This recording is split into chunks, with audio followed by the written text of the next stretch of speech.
আসসালামু আলাইকুম ওয়া রাহমাতুল্লাহি ওয়া বারাকাতুহু। সূরা ইখলাস এইভাবে পড়ুন, পড়ি নিজেই এসে বন্ধু হবে, সব কাজ করে দিবে। সূরা ইখলাসটি পড়ার এমন একটি নিয়ম রয়েছে, যে নিয়মটি আপনাদেরকে এখন বলে দিচ্ছি। আপনারা যদি সূরা ইখলাস সেইভাবে পড়েন, পড়ি নিজেই আপনাদের সামনে হাজির হবে।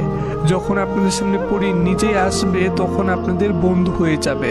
পড়ি আপনাদের সঙ্গে বন্ধুত্ব করবে এবং আপনাদের যা প্রয়োজন তারা আপনাদেরকে জিজ্ঞেস করবে যে আপনার কি প্রয়োজন, সেটা আপনারা তাদেরকে বলবেন। তাহলে দেখবেন আপনাদেরকে সেই জিনিসটি এনে দিয়েছে।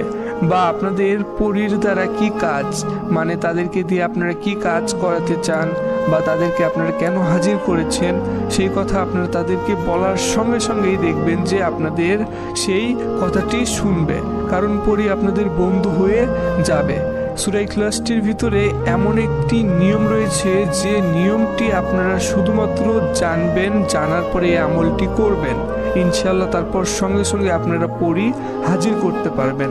এটা খুবই শক্তিশালী একটি আমল। আপনারা আশা করি অনেকেই হয়তো জানেন যে সূরা ইখলাস হচ্ছে পবিত্র আল কোরআন শরীফের খুবই শক্তিশালী একটি সূরা। তো সূরা ইখলাস খুবই ছোট একটি সূরা। এই সূরা আপনাদের মাত্র কয়েকবার পড়তে হবে।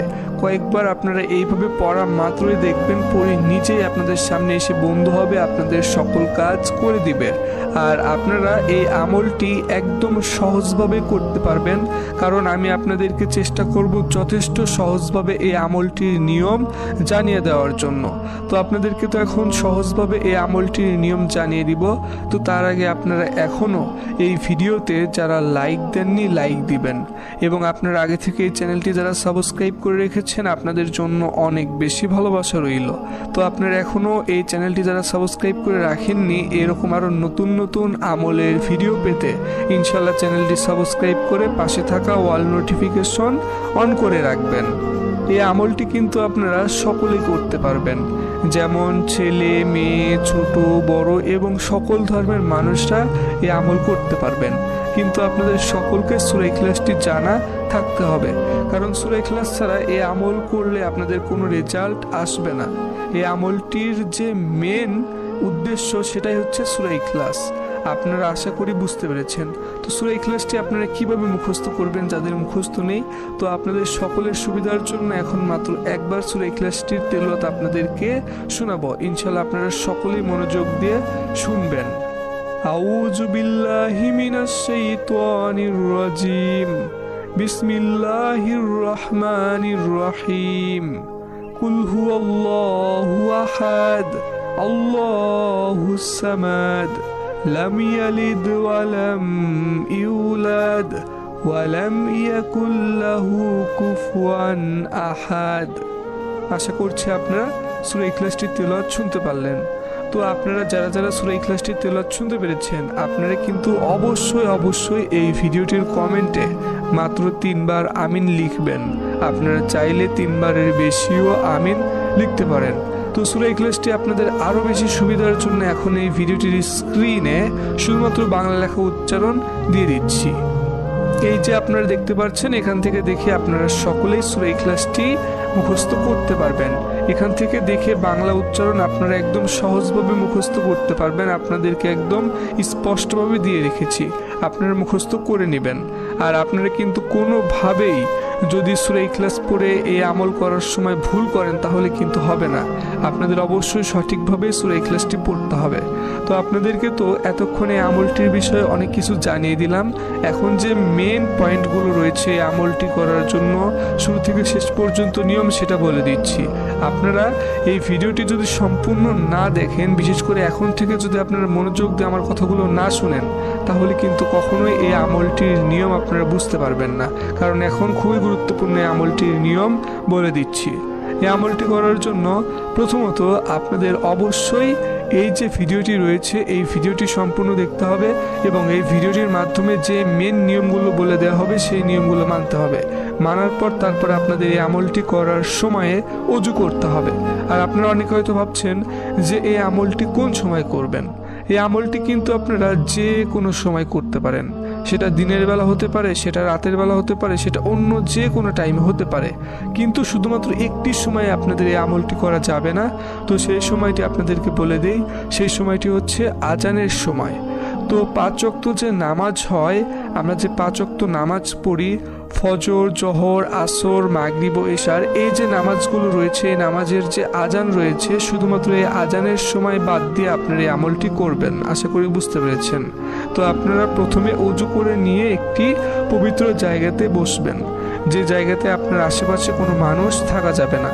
অবশ্যই আপনার আশেপাশে কোনো মানুষ থাকতে দিবেন না, এটা আপনাদের অবশ্যই মনে রাখতে হবে।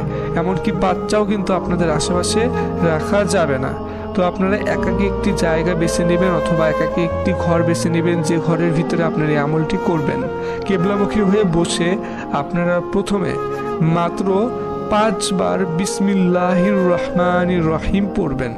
প্রথমে 5 বার আপনাদের বিসমিল্লাহির রহমানির রহিম পড়তে হবে। যখন 5 বার পড়া হয়ে যাবে, তারপর মূলত আপনাদেরকে এই যে কোরআন শরীফের সূরা ইখলাস রয়েছে, এই সূরা ইখলাসটি পড়তে হবে। আর আপনারা অবশ্যই সূরা ইখলাস যে পড়বেন, তার আগে মাত্র একবার আউযু বিল্লাহি মিনাশ শাইতানির রাজিম এই দোয়াটি পড়ে নেবেন। আর আপনাদের তারপর সূরা ইখলাসটি দাঁড়িয়ে পড়তে হবে। তো আপনারা বসে থেকে এই দোয়াগুলো পড়া হয়ে গেলে তারপর দাঁড়াবেন। দাঁড়িয়ে থেকে মাত্র একবার আপনারা সূরা ইখলাস পড়বেন। তো তখন কিন্তু আপনারা মনে মনে পড়বেন না, আপনারা উচ্চস্বরে অথবা জোরে জোরে তেলাওয়াত করে পড়বেন। এমনভাবে পড়বেন যেন আপনারা আপনাদের নিজের কানে শুনতে পারেন, এইভাবে পড়লেই হয়ে যাবে। তো আপনারা শুধু একবার সূরা ইখলাসটি পড়বেন। যখন পড়া হয়ে যাবে, তারপর আপনারা বসবেন। বসার পর আপনাদের কি করতে হবে তা তো আপনাদেরকে বলবো। বসার পর আপনাদের আরও কয়েকবার সূরা ইখলাসটি একটি নিয়মে পড়তে হবে, সেই নিয়মটি আপনাদেরকে বলে দিচ্ছি। তার আগে এই আমলটি করার জন্য আরও একটি খুবই গুরুত্বপূর্ণ নিয়ম রয়েছে, যে নিয়মটি আপনাদের সকলকে মানতে হবে। তো নিয়মটি এখন আপনাদেরকে জানিয়ে দিচ্ছি, আপনারা শুনুন। তো আপনারা এই আমলটি যখন করবেন, সেই সময়ে আপনাদের সঙ্গে একটি কিতাব রাখতে হবে।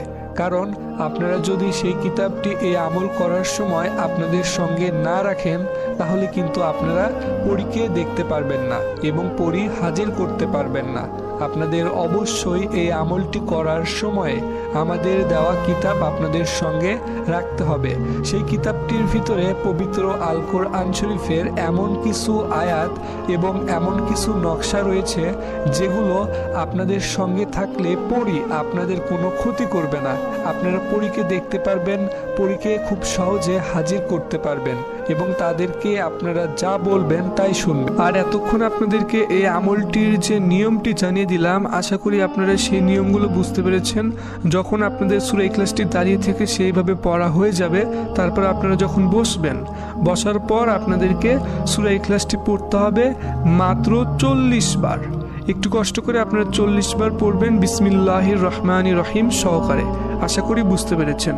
যখন পড়া হয়ে যাবে, তারপর আপনারা চোখ বন্ধ করবেন। চোখ বন্ধ করে আপনারা শুধুমাত্র 1 মিনিট অথবা 2 মিনিট থাকবেন। থাকার পর আপনারা আস্তে আস্তে চোখ খুলবেন। চোখ খুলে দেখবেন আপনাদের সামনে একটি পরী এসেছে অথবা পরী হাজির হয়েছে। তো আপনারা অবশ্যই সেই পরীর সঙ্গে বন্ধুত্ব করে নেবেন, তারা নিজে আপনাদের বন্ধু হয়ে যাবে ইনশাআল্লাহ। আর আপনারা এইভাবে আমলটি করবেন, কেউ ভুল করবেন না। তো আপনারা যারা নামাজ পড়েন না, সকলেই 5 ওয়াক্ত